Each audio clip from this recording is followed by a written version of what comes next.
Bonjour, bienvenue sur Bible 365. Nous sommes contents que vous soyez avec nous aujourd'hui, pour écouter la lecture du livre de Josué chapitre 16, 17 et 18. Si vous ne l'avez pas encore fait, s'il vous plaît abonnez-vous à la chaîne, aimez et partagez-la pour encourager quelqu'un d'autre à écouter la Bible cette année. Bonne écoute. Josué, chapitre 16. La part échue par le sort au fils de Joseph s'étendait depuis le Jourdain près de Jéricho, vers les eaux de Jéricho, à l'Orient. La limite suivait le désert qui s'élève de Jéricho à Béthel par la montagne. Elle continuait de Béthel à Luz et passait vers la frontière des Arkiens par Ataroth.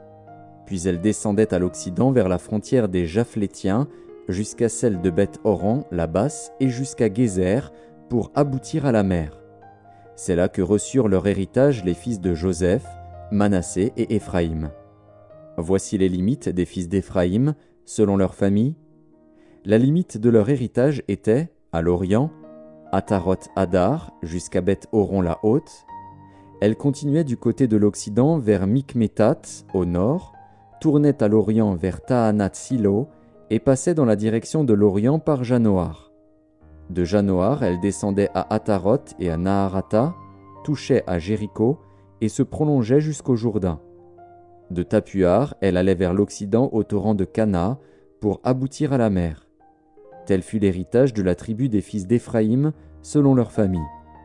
Les fils d'Éphraïm avaient aussi des villes séparées au milieu de l'héritage des fils de Manassé, toutes avec leurs villages. Ils ne chassèrent point les Cananéens qui habitaient à Gézer, et les Cananéens ont habité au milieu d'Éphraïm jusqu'à ce jour, mais ils furent assujettis à un tribut. Josué, chapitre 17. Une part échut aussi par le sort à la tribu de Manassé, car il était le premier-né de Joseph. Makir, premier-né de Manassé et père de Galaad, avait eu Galaad et Basan, parce qu'il était un homme de guerre.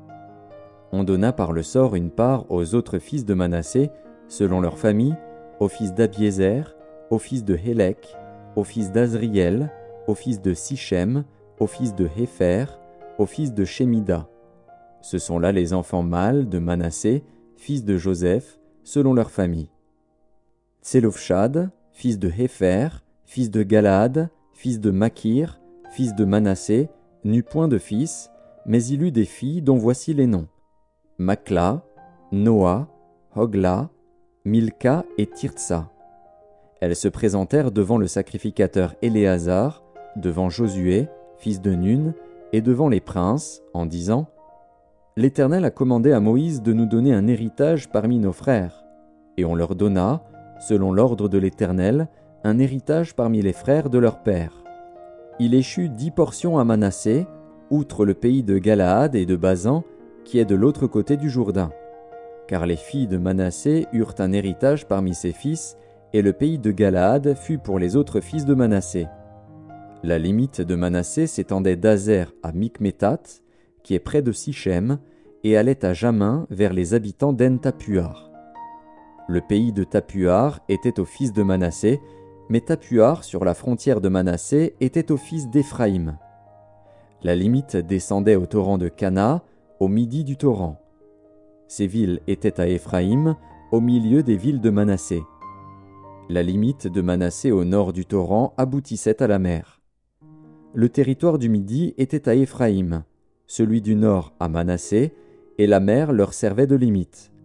Ils touchaient à Azer vers le nord et à Issachar vers l'orient.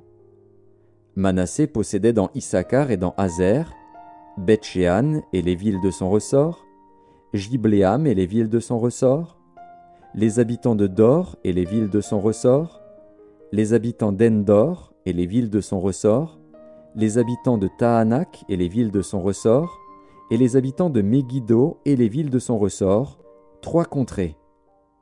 Les fils de Manassé ne purent pas prendre possession de ces villes, et les Cananéens voulurent rester dans ce pays. Lorsque les enfants d'Israël furent assez forts, ils assujettirent les Cananéens à un tribut, mais ils ne les chassèrent point. Les fils de Joseph parlèrent à Josué et dirent « Pourquoi nous as-tu donné en héritage un seul lot, une seule part, tandis que nous formons un peuple nombreux et que l'Éternel nous a bénis jusqu'à présent ? Josué leur dit, « Si vous êtes un peuple nombreux, montez à la forêt, et vous l'abattrez pour vous y faire de la place dans le pays des Phéréziens et des Réphaïm, puisque la montagne d'Éphraïm est trop étroite pour vous. » Les fils de Joseph dirent, « La montagne ne nous suffira pas, et il y a des chars de fer chez tous les Cananéens qui habitent la vallée, chez ceux qui sont à Beth-Shéan et dans les villes de son ressort, et chez ceux qui sont dans la vallée de Jizréel. » Josué dit à la maison de Joseph, à Éphraïm et à Manassé, « Vous êtes un peuple nombreux, et votre force est grande, vous n'aurez pas un simple lot. Mais vous aurez la montagne, car c'est une forêt que vous abattrez et dont les issues seront à vous, et vous chasserez les Cananéens, malgré leurs chars de fer et malgré leur force. » Josué, chapitre 18. Toute l'assemblée des enfants d'Israël se réunit à Silo, et ils y placèrent la tente d'assignation. Le pays était soumis devant eux. Il restait 7 tribus des enfants d'Israël qui n'avaient pas encore reçu leur héritage. Josué dit aux enfants d'Israël, « Jusque à quand négligerez-vous de prendre possession du pays que l'Éternel, le Dieu de vos pères, vous a donné? Choisissez 3 hommes par tribu, et je les ferai partir. Ils se lèveront, parcourront le pays, traceront un plan en vue du partage, et reviendront auprès de moi. Ils le diviseront en 7 parts. Juda restera dans ses limites au midi, et la maison de Joseph restera dans ses limites au nord. Vous donc, vous tracerez un plan du pays en 7 parts, et vous me l'apporterez ici. Je jetterai pour vous le sort devant l'Éternel, notre Dieu. Mais il n'y aura point de part pour les Lévites au milieu de vous, car le sacerdoce de l'Éternel est leur héritage. Et Gad, Ruben et la demi-tribu de Manassé ont reçu leur héritage que Moïse, serviteur de l'Éternel, leur a donné de l'autre côté du Jourdain, à l'Orient. Lorsque ces hommes se levèrent et partirent pour tracer un plan du pays, Josué leur donna cet ordre. « Allez, parcourez le pays, tracez-en un plan, et revenez auprès de moi. Puis je jetterai pour vous le sort devant l'Éternel, à Silo. » Ces hommes partirent, parcoururent le pays, et en tracèrent d'après les villes un plan en 7 parts, dans un livre. Et ils revinrent auprès de Josué dans le camp à Silo.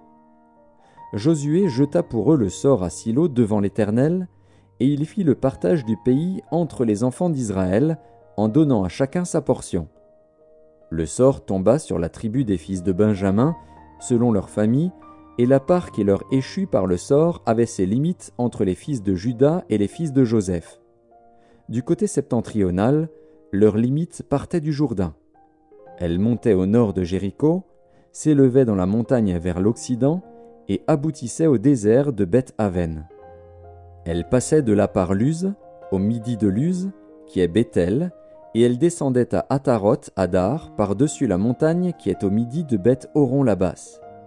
Du côté occidental, la limite se prolongeait et tournait au midi depuis la montagne qui est vis-à-vis de Beth-Horon. Elle continuait vers le midi et aboutissait à Kirjat-Baal, qui est Kirjat-Jéarim, ville des fils de Juda. C'était le côté occidental. Le côté méridional commençait à l'extrémité de Kirjat-Jéarim. La limite se prolongeait vers l'Occident jusqu'à la source des eaux de Nephtoar. Elle descendait à l'extrémité de la montagne qui est vis-à-vis de la vallée de Beth-Hinnom, dans la vallée des Réphaïm au nord. Elle descendait par la vallée de Hinnom, sur le côté méridional des Jébusiens, jusqu'à En-Rogel. Elle se dirigeait vers le nord à En-Shemesh, puis à Gélilot, qui est vis-à-vis de la montée d'Adumim, et elle descendait à la pierre de Bohan, fils de Ruben. Elle passait sur le côté septentrional en face d'Araba, descendait à Araba et continuait sur le côté septentrional de Beth-Hogla pour aboutir à la langue septentrionale de la mer Salée, vers l'embouchure du Jourdain au midi. C'était la limite méridionale. Du côté oriental, le Jourdain formait la limite. Tel fut l'héritage des fils de Benjamin, selon leur famille, avec ses limites de tous les côtés. Les villes de la tribu des fils de Benjamin, selon leur famille, étaient Jéricho, Beth-Hogla, Émek-Ketsitz, Beth-Araba, Tsémaraïm, Béthel, Avvim, Para, Ophra, Képhar Ammonaï, Ophni et Géba, 12 villes et leurs villages. Gabaon, Rama, Béhéroth, Mitzpé, Képhira, Motsa, Rékem, Jirpil, Taréala, Tséla, Élèph, Jébus, qui est Jérusalem, Gibéat et Kirjat, 14 villes et leurs villages. Tel fut l'héritage des fils de Benjamin, selon leur famille.